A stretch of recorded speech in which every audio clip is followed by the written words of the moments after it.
시청자 여러분 안녕하십니까? 건강한 생활 습관을 지켜드리는 푸피 건강 뉴스 시작하겠습니다. 50대는 고혈압과 당뇨, 60대는 치아, 70세 이상은 치매에 관심과 주의가 필요하다는 국가 질병 통계가 나왔습니다. 건강보험심사평가원의 질병 분석 결과에 따르면 만성질환인 고혈압과 당뇨병은 70세 이상에서 가장 많긴 했지만 40대에서 50대로 접어들 때 진료 인원이 고혈압의 경우 126%, 당뇨병은 121% 급증했습니다.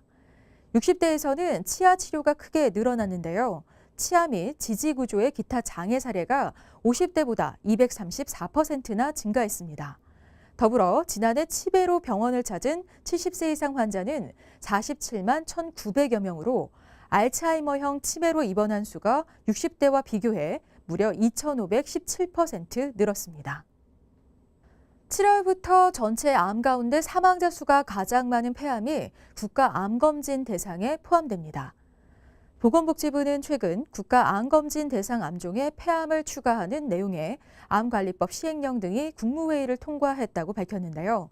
이에 따라 만 54에서 74세 남녀 중 30감년, 즉 매일 한 갑씩 30년 이상을 피운 흡연력을 가진 폐암 발생 고위험군은 2년마다 폐암 검진을 받습니다. 폐암 검진 비용은 1인당 11만 원 정도인데 90%에 해당하는 비용을 건강보험이 부담해 대상자는 만 원가량만 지불하면 됩니다. 건강한 성인이라도 혈압 수치가 고혈압 전 단계에 다다르면 뇌경색 위험이 2배 가까이 높아지는 것으로 확인됐습니다.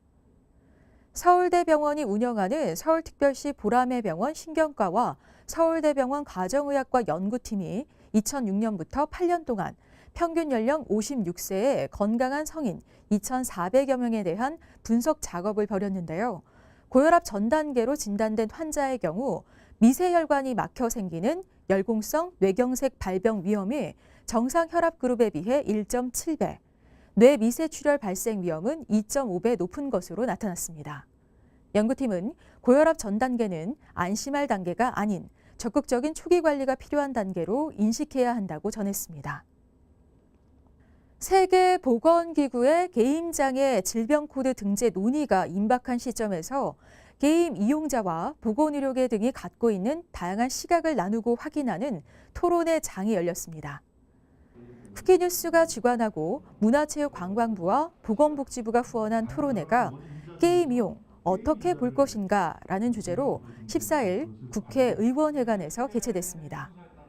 게임 중독 질병 코드 등재 문제를 다룬 이번 토론회에서 국회 문화체육관광위원회 신동근 의원은 해당 사안을 객관적이고 균형감 있게 바라볼 필요가 있다고 강조했고 이경민 서울대 인지과학연구소 교수는 주제 발표를 통해 게임 중독 질병 등재가 과잉 치료, 경제적 낭비, 건강 불안 등을 야기할 수 있다고 지적했습니다.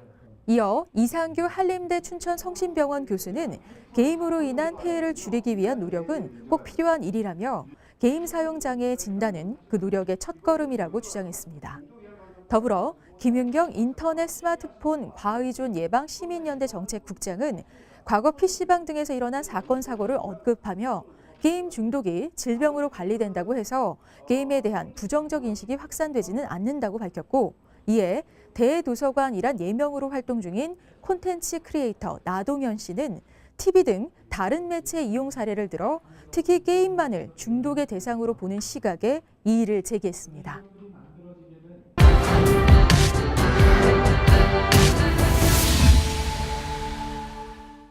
지난달 이 시간 체크 리포트를 통해 간에 염증 반응이 생기는 질환, 간염에 대해 자세히 알아본 적이 있습니다. 그런데 이 간염 말고도 간에 염증이 나타나는 병이 또 하나 있습니다. 간 농양입니다. 그 이름이 생소한 분들이 적지 않으실 텐데요. 사실 의료계에서도 이 관심도가 다소 떨어지고 연구가 덜 된 질환이기도 합니다. 정상적이라면 간에서는 미생물이 살 수 없습니다. 세균이나 기생충이 침입하면 이 면역세포들이 즉각 대응에 나서 정리하기 때문인데요. 하지만 이 면역 기능이 떨어졌거나 간 조직이 손상된 경우 방어막은 뚫리고 감염이 일어날 수 있습니다. 이러한 감염이 간세포를 파괴시키고 그 자리에 고름이 고이게 되면 간 농양이 형성됩니다. 올해 40세인 김진환 씨는 간 농양 진단이 나와 입원 치료를 받았습니다. 며칠간 고열이 이어져 독감인 줄 알고 병원을 찾았지만 피검사 결과 높은 염증 수치가 확인됐고 컴퓨터 단층 촬영을 통해 간에 고름이 차 있다는 걸 알게 됐습니다. 김 씨는 입원해 있는 동안 피부 속으로 농양을 빼내는 관을 삽입한 채 생활해야 했습니다.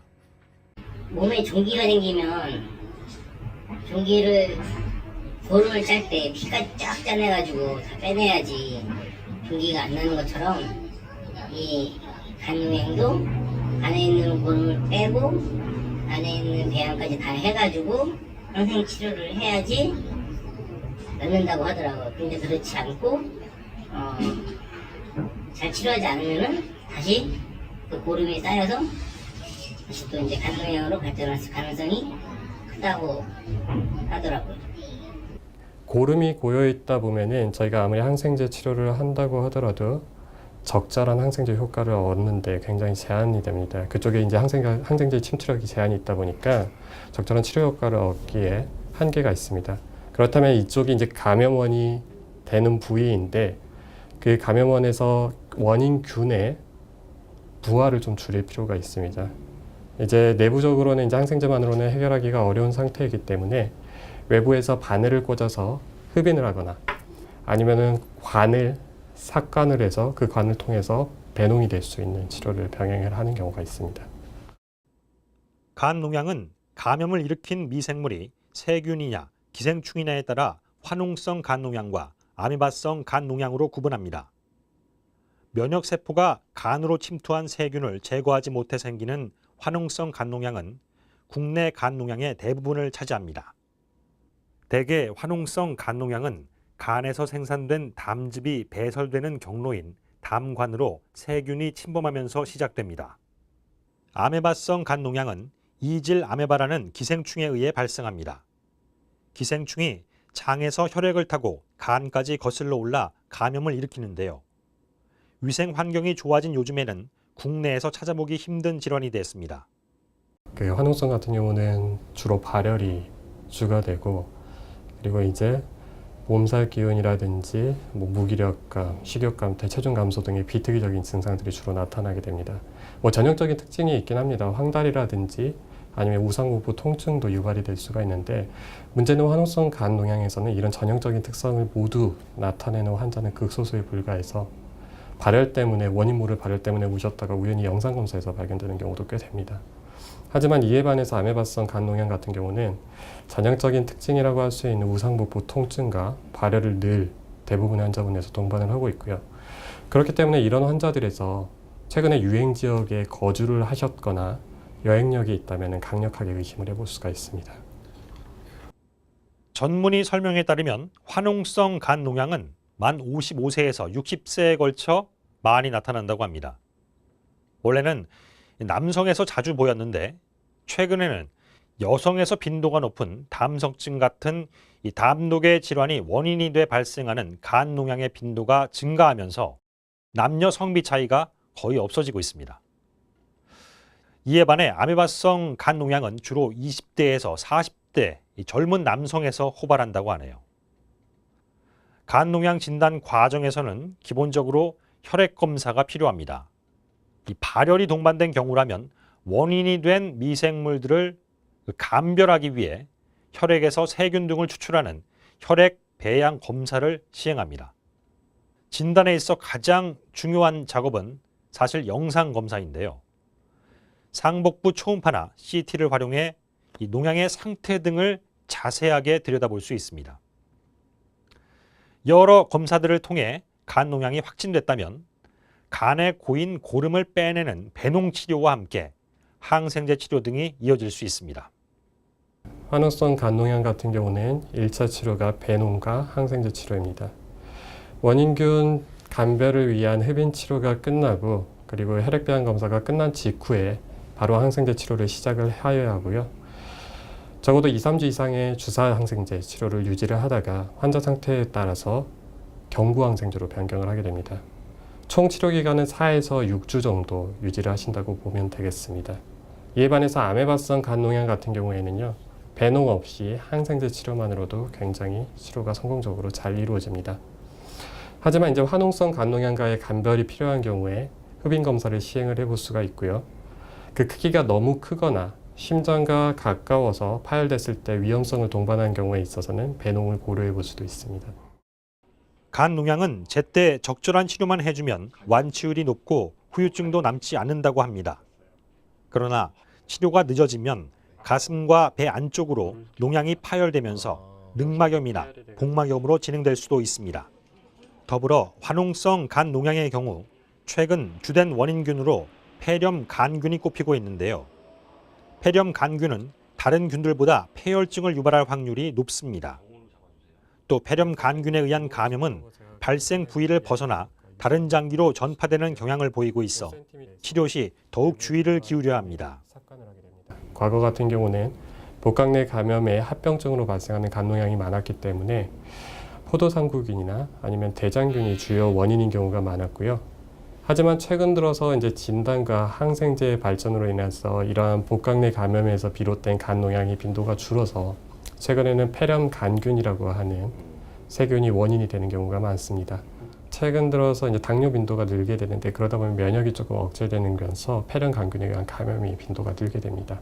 근데 폐렴 간균이 흔히 일으킬 수 있는 감염 중에 하나가 간농양으로 알려져 있습니다. 화농성 간농양은 50대에서 60대에 걸쳐 많이 발생한다고 합니다. 또 그 3분의 2가량은 위험 인자가 있는 환자에서 나타난다고 하는데요. 당뇨병, 간경변증, 또 담두개 질환 등을 앓고 있다거나 이전에 간 이식 수술을 경험한 사람 중에서 발열, 오한 또는 윗배 오른쪽에 통증이 있을 경우에 간농양을 의심해 볼 수 있습니다.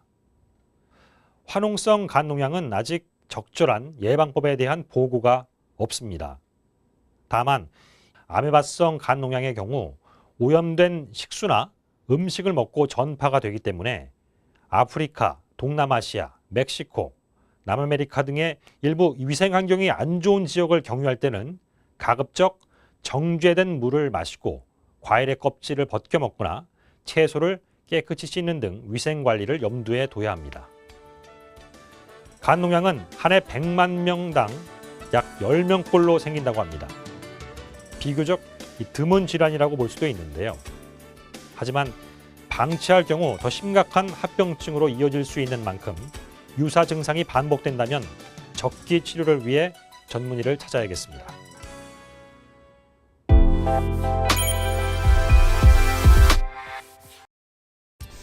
미세먼지, 황사, 꽃가루가 기승을 부리는 봄철은 눈에게 가혹한 계절인데요. 호흡기 질환은 마스크 착용으로 예방할 수 있지만 눈은 그대로 노출이 되어 있어 각별한 주의가 필요합니다. 눈은 우리 장기 중 유일하게 점막이 밖으로 노출된 신체 기관인데요. 그렇다 보니 외부 자극에 민감할 수밖에 없습니다. 요즘 같은 봄철에는 미세먼지나 황사로 인해 결막에 상처가 발생해 평소보다 알레르기 반응이 일어나기가 쉬운데요. 2017년 건강보험 심사평가원에서 발표한 자료에 따르면 알레르기성 결막염은 황사와 꽃가루가 기승을 부리는 봄철에 진료 인원이 가장 많이 발생했습니다. 이 알레르기성 결막염은 눈을 감싸고 있는 결막에 알레르기로 인해 염증이 생기는 질환으로 전염성은 없는데요. 대부분 계절성 알레르기 결막염으로 꽃가루나 화장품, 진먼지 진드기 같은 물질 때문에 발생합니다. 대표적인 증상은 눈이 간지럽거나 이물감이 느껴지며 충혈이 되고 눈곱이 자주 끼고 심한 경우 눈부심, 시력 저하가 나타나기도 합니다. 고대 구로병원 안과 송종석 교수는 알레르기 결막염 초기에는 알레르기 치료제와 인공 눈물 등으로 1, 2주 내에 해결할 수 있지만 눈을 자꾸 만지거나 비비고 제때 치료를 받지 않으면 문제가 된다며 결막염이 악화된다고 해서 실명을 초래하진 않지만 각막까지 염증이 퍼질 경우 각 결막염이 발생할 위험이 높고 각 결막염은 심해지면 시력 저하를 초래한다고 강조했습니다. 대부분의 경우 특별한 후유증이 없이 치유가 되지만 2차 세균 감염이 발생할 경우 시력 저하를 유발할 수 있는데요.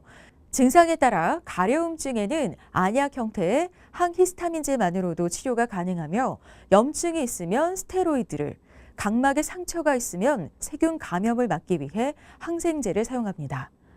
강도가 센 약은 합병증을 유발할 수 있으므로 전문의의 처방에 따라 알맞은 양을 적정 기간 동안 사용하는 게 중요합니다.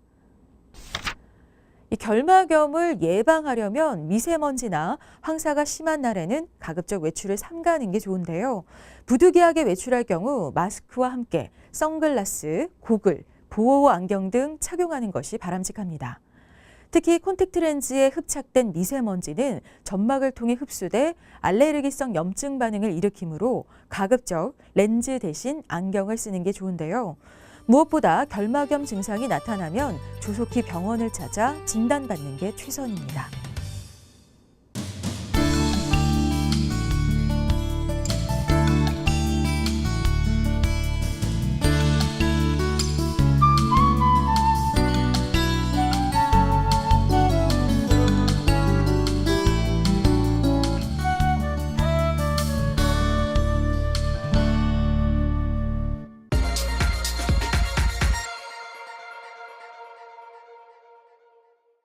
눈은 우리 몸에서 가장 빨리 노화하는 기관인 만큼 눈 건강은 젊었을 때부터 지켜야 하는데요. 특히 컴퓨터 사용이 많은 분들은 주의하셔야 합니다. 모니터의 밝기는 실내 조명과 비슷한 정도로 조절하고 거리는 50에서 70cm 정도 떨어지도록 해야 하고요. 1시간 작업 후 15분 정도 휴식 시간을 갖는 게 좋습니다. 소소한 생활 습관으로 눈 건강 지켜주시기 바라고요. 오늘 쿠키 건강 뉴스는 여기서 인사드립니다. 고맙습니다.